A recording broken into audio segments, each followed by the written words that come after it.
Marahaba. Nataka hela yangu. Mama, labda ningetoa kiti nikachukua na maji tukakaa chini. Nakwambia hivi. Nataka hela ya kodi ya nyumba yangu. Sikuja kwa ajili ya maongezi, sijui maji ya kunywa. Mimi ninachotaka ni kodi ya nyumba yangu.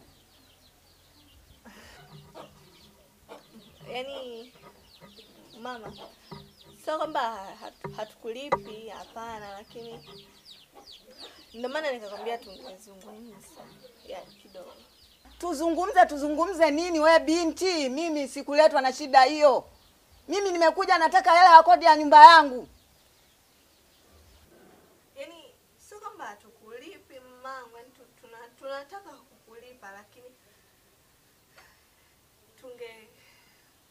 hivi haunielewi ninavyoongea we mtoto.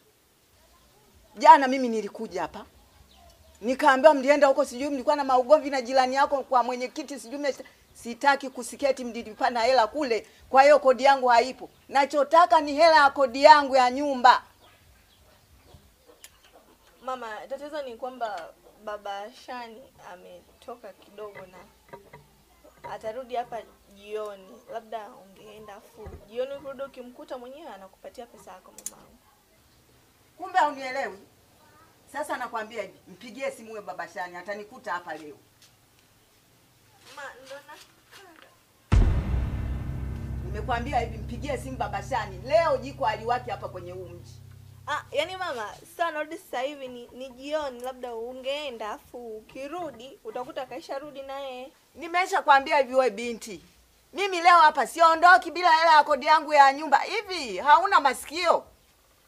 Nachotaka ni hela yangu. Leo hapa nyumbani leo. Majiko hayawaki leo. Yaani mama, narudi jioni baba Shani.